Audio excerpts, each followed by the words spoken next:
Kampung Parit Pasir Lama ini merupakan sebuah kampung yang terletak dalam daerah Pontian di negeri Johor. Isu semak samur memang tidak asing bagi penduduk di kampung ini kerana pihak yang bertanggungjawab tidak menjalankan tugas mereka bagi menangani masalah ini. Hal ini menimbulkan masalah-masalah kepada penduduk kampung kerana berlakunya perkara-perkara yang tidak diingini.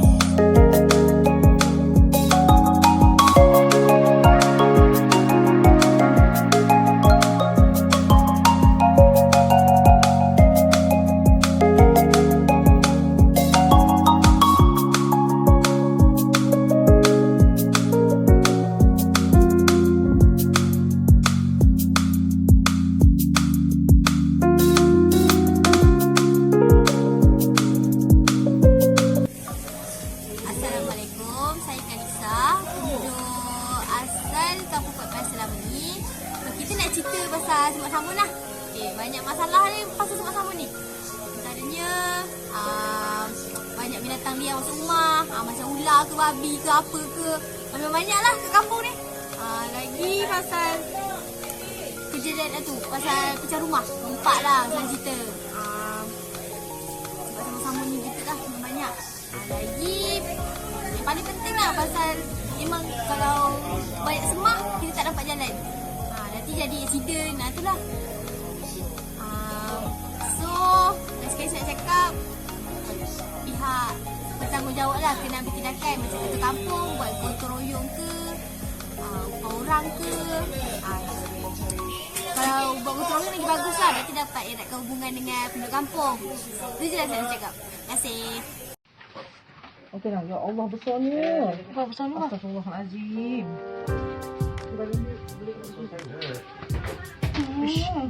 Dia punya badan dekat bersiraknya. Patutlah tadi dia tendang pintu ni kau main kuat ni.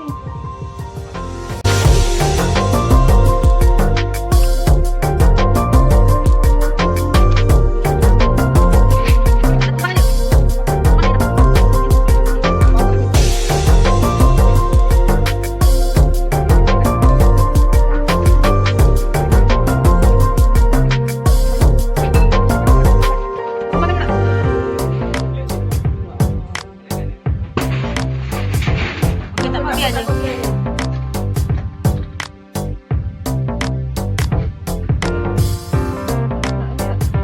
kasih.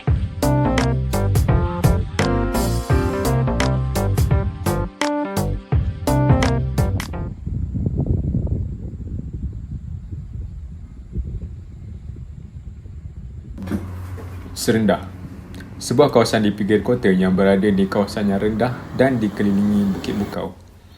Bukit Bukau inilah yang menjadikan kawasan ini tenang dan juga memberikan sebuah pemandangan yang menarik. Namun begitu, masalah mula timbul apabila terdapat pihak mula melakukan pembalakan terhadap bukit-bukit di kawasan serendah. Perkara ini telah merencatkan pemandangan yang ada di kawasan ini dan juga menimbulkan beberapa isu terhadap penduduk di kawasan ini. Okay, sekarang saya dah berada di kawasan perumahan di Desa Melo. Desa Melo ni salah satu kawasan perumahan yang ada di Senda. Di sini, kalau kita dapat lihat belakang saya sekarang, pembalakan yang berluasa berlaku. So bila kawasan yang berlaku di berdekatan kawasan rumah ni tak eloklah mata memandang. Untuk mendapatkan pandangan penduduk setempat berkaitan isu yang berlaku ini, saya telah menemui seorang pelajar yang tinggal di kawasan perumahan berdekatan terjadinya aktiviti pembalakan ini. Setahu saya dia nak buat, tak silap saya, landasan kereta api. Nak buat landasan kereta api kat sini lah, menghubungkan barat dengan timur pantai timur Malaysia. Saya sebenarnya tak sokong sebab dia terlalu dekat dengan kawasan perumahan. Sebab rumah saya kat situ je, memang tak sampai 100 meter. So saya rasa bila dia dah start buat pembinaan tu akan pencemaran udara, pencemaran bunyi kan kat kawasan perumahan. Saya kurang setuju lah. Pesan pertama sekali, bila hujan akan berlaku banjir kilat lah. Lumpur akan naik ya. Dan bila pokok dah tumbang apa semua, makin panas lah dekat sini.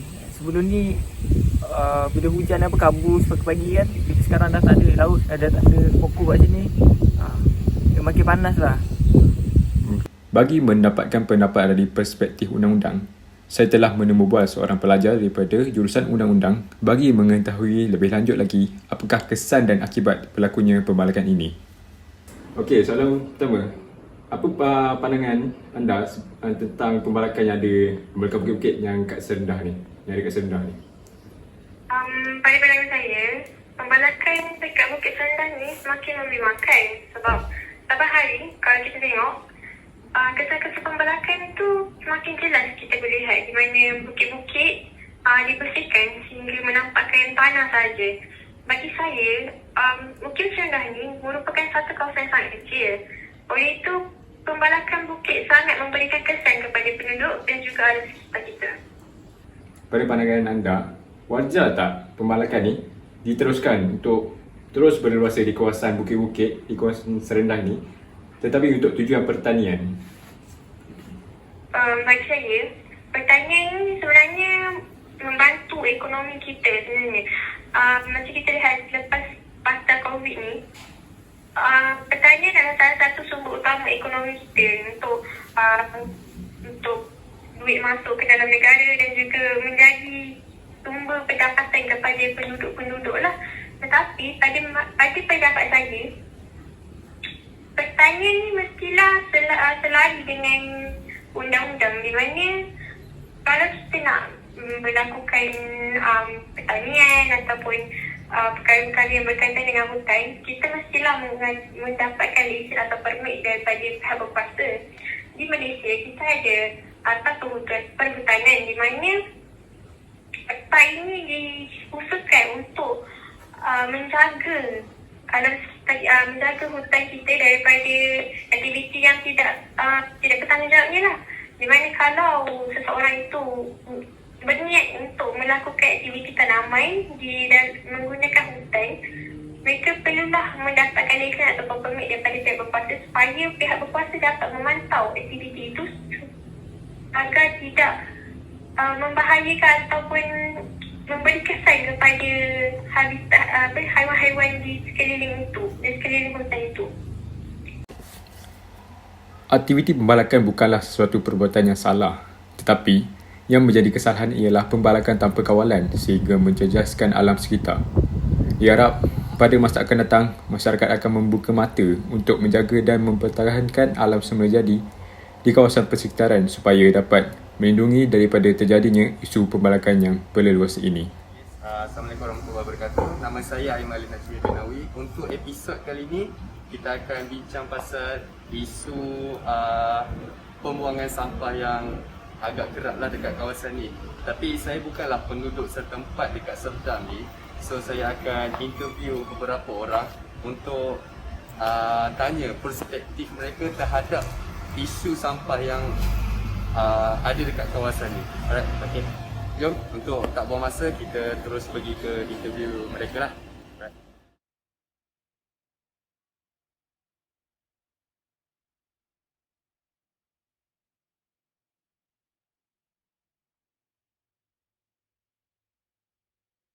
Okay, bersama saya untuk orang interview yang saya akan interview pertama lah. Alright, so nama abang apa Nama saya Jasmine. Alright. Umur berapa and dah berapa lama tinggal sini? Umur saya 23. Saya tinggal di sini sebenarnya hanya kos sementara sebab saya merupakan pelajar di Taylor University. Saya tinggal di sini dekat rumah kawan saya untuk mendapat capaian internet lebih baik. Jadi saya dah duduk sini lebih kurang 6 bulan. Alright. Okay, berkenaan isu yang saya dah bagi tahu dekat abang tadi, saya just nak minta pandangan lah, pandangan sebagai penduduk setempat. Apa pandangan abang terhadap isu pembuangan sampah yang ada dekat kawasan persekitaran sini? Setakat saya dah duduk selama 6 bulan ni, saya dapat mendapati lah yang sistem sampah di sini agak kurang baik. Saya harus melihat ni sampah terbiar dan sekarang ni merupakan pandemik COVID-19 juga. plasma yang kita pakai ni ramai yang membuangnya rata-rata sekarang ni. Jadi saya rasa macam benda ini agak tidak sistematik. Okay. Itu in terms of systematic. So kalau macam adakah diganggu dengan abang punya macam ke environment ke macam mana tu? Bagi saya, rumah kawan saya tingkat atas. Jadi saya tidaklah mengambil sangat, tapi apabila saya turun bawah untuk ke kedai makan ke beli barangan harian, bau-bau busuk daripada sampah tu agak mengganggu lah bagi saya. Okay. So benda ni agak mengganggu lah untuk bagi abang kan. Right, okay, tak apalah. Terima kasih Alright. Saya belajar di UKM, so saya akan singgah ke sini kadang-kadang nak jumpa kawan, nak makan-makan kat sini. So dalam 2 tahun selalulah saya datang sini. Okay. Kat UKM umur berapa bang? Umur saya dalam 22. Dah 22 tahun lah sekarang ni. Alright, okay. Berkenaan dengan isu yang saya dah bagi brief tadi, apa pandangan abang lah terhadap isu pembuangan sampah yang dekat kawasan-kawasan area ni? Okay, bagi saya pada pandangan saya, isu yang pertama adalah disebabkan kurangnya tempat-tempat pembuangan sampah. So jadi orang akan buang-buang di tempat-tempat begini, di tepi pokok, di tepi-tepi jalan raya seperti yang kita nampak. Dan seperti kita nampak 2 tong sampah tu je, dengan satu lagi. Tak banyak yang disediakan. Dan satu lagi adalah disebabkan sikap penduduk sini yang ramai yang suka membuang di merata-rata tempat. Kurang awareness lah. Ya, betul, kurang awarenessnya. Okay. So itulah isu yang menyebabkan tempat-tempat sini semua dipolusi. Alright. So apa yang abang cakap ni, saya try untuk bagi bahasa mudahnya is kurangnya tong sampah tapi overpopulation. Overpopulation dan kurangnya tong sampah, betul. Right. So jadi mereka tak tahu nak buang mana, and itu yang tendensi untuk buang. Okay. Right. So adakah benda ni macam mengganggu sangat lah based on your point of view? Bagi saya agak mengganggu lah, sebab kalau nak berjalan-jalan di sini kadang bau sampah tu kuat. Lepas tu mata pun sakit lah pandang tengok sampah sana sini. Yang paling mengganggu tu bau lah sebenarnya. Okay. Nak makan-makan bau sampah. Okay. Kadang-kadang kan ada tak orang, sebab saya dengar macam ada orang buang daripada atas ke. Kalau kat sini, kalau korang nak tahu, atas ni diorang ada duduk di atas rumah sewa, di atas kedai-kedai ni. So bila diorang rasa tak nak buang sampah daripada atas ke bawah, so campak je daripada tingkap. Itulah dia punya sikap diorang. Diorang malas nak ke bawah, so diorang buang daripada atas saja, daripada tingkap diorang. Alright. Okay. Itu je lah bang. Okay, terima kasih. Terima kasih. Alright. Okay, seperti yang saya dah interview diorang tadi, untuk konklusi yang saya boleh buat dekat area kawasan ni is satunya benda ni menyebabkan diorang kurang selesa dengan sampah yang banyak, dan menyebabkan bau and so on. Bila nak makan confirm lah mesti rasa mual kan. Lepas tu untuk isu ni utamanya saya nampak sebab yes, populationnya ramai tapi tong sampahnya sikit. So yang tu lah yang akan menyebabkan tendensi untuk buang sampah tu secara merata-rata tu lagi tinggi lah. Okay, itu saja untuk episod kali ni. So saya harap dengan video ni saya boleh tingkatkan kesedaran lah terhadap isu yang saya bincangkan tadi. Saya Aiman Alif. Okay, terima kasih.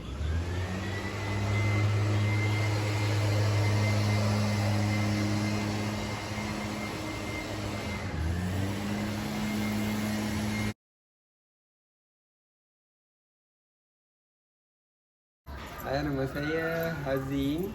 Saya berumur 26 tahun.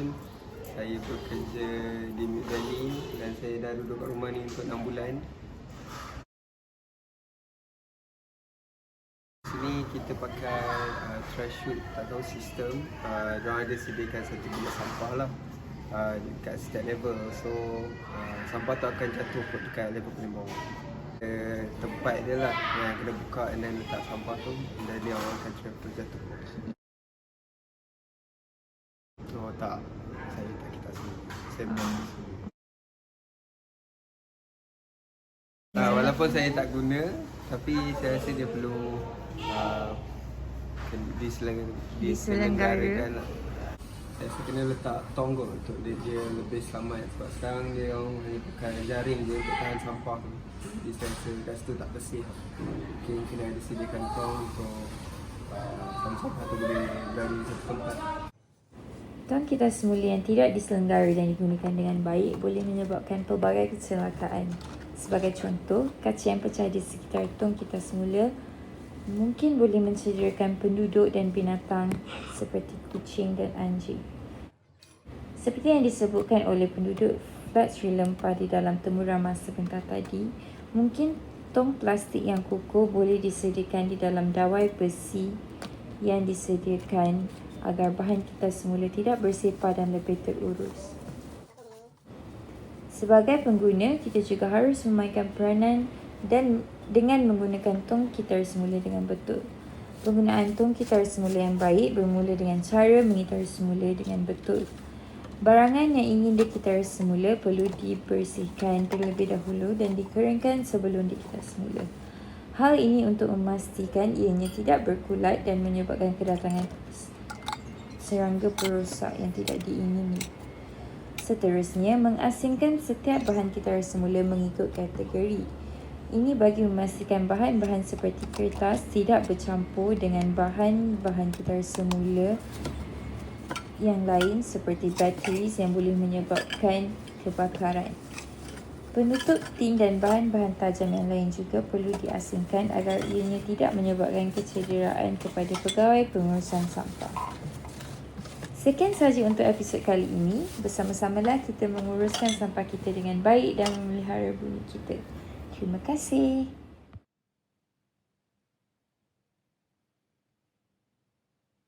Berikut merupakan kawasan perumahan Kampung Melayu Gambang yang terletak di Kuantan, Pahang, Malaysia. Sikap tidak prihatin segelintir penternak lembu di sini yang membiarkan ternakan mereka berkeliaran boleh mencemarkan persekitaran dan menggugat keselamatan pengguna jalan raya.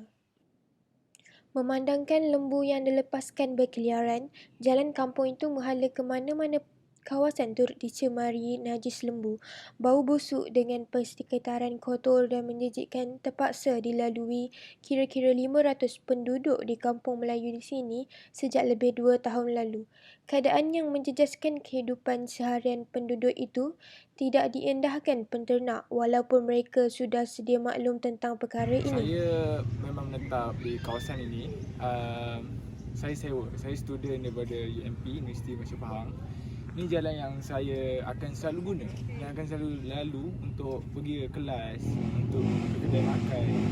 Tapi agak terkilan lah dengan keadaan jalan yang mana dipenuhi dengan tai lembu yang tidak dijaga dengan elok oleh penternak-penternak di setempat. Dan bukan itu saja, saya juga pernah terlibat dengan kemalangan melibatkan lembu yang keluar melulu di jalan raya. Menurut Encik Malik juga, setiap kali beliau lalu di jalan itu, beliau menghadapi kesukaran kerana terpaksa mengelak untuk tidak melanggar najis kerbau. Keadaan ini sangat bahaya terutamanya kanak-kanak yang mahu bermain di luar rumah. Bukan itu sahaja, lembu tersebut turut masuk ke dalam kawasan perumahan untuk makan tanaman hiasan dan meninggalkan najis di hadapan rumah penduduk. Bau busuk yang meloyakan itu menyebabkan mereka serumah berasa mual sehingga terpaksa memakai pelitup muka di dalam rumah. Menurut Encik Malik yang merupakan penduduk di situ juga berkata, lebih 3 kumpulan lembu antara 5 hingga 10 ekor satu kumpulan berkeliaran di tepi jalan. Terdapat juga kes lembu mati dilanggar kereta dan pemandu tersebut cedera ringan.